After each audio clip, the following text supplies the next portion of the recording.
Hi, I'm Myra and I'm a Gen Z Fellow studying chemistry at the University of Oxford. This is the first video in a series looking at the elements in the periodic table and is suitable for Gen Z students between 8 and 14 years old. Now, everything you see around you is made up of tiny atoms, from your clothes to your computer to yourself. Atoms come in many different types and we call these types elements and we put them on the periodic table, which looks like this. You will have heard of quite a few of these perhaps, like gold, silver, and neon. However, I imagine that most of you will be quite unfamiliar, so I thought that I would introduce you to some of the most important elements and tell you some cool fun facts about all of them. The first element in this series is called carbon. Carbon occurs in most things. Nearly 20% of your body is made up of carbon, and it is vital for our survival. Carbon is in most of the food that you eat, with sugar being made up of carbon, along with two other elements, hydrogen and oxygen.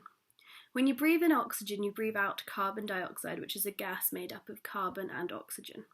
Carbon can be very expensive in the form of diamonds, but it can also be very cheap, as the graphite in your pencils is made up of carbon. This is because atoms are a bit like building blocks, and we can arrange atoms in different ways. So this is a picture of the chemical structure of diamond, and this is the chemical structure of pencil graphite. And what we do as chemists is we study these different structures and look to see how we can use atoms in different ways to make lots of cool things. My favourite thing that people have made from carbon is called Buckminster Fullerene, and the reason why this is so cool is because it has the exact same shape as a football. It is made up of 60 atoms and is arranged in a clever pattern of hexagons and pentagons. Something scientists are looking at now is actually trying to fit medicine inside the ball so that medicine can be carried easily around the human body.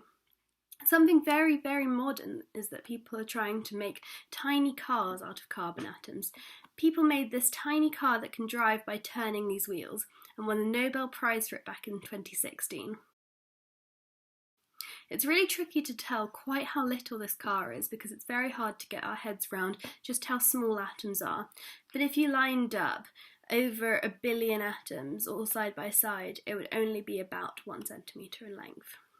I hope you have all enjoyed learning a lot about carbon, and I will see you again in my next video on lithium. Thank you.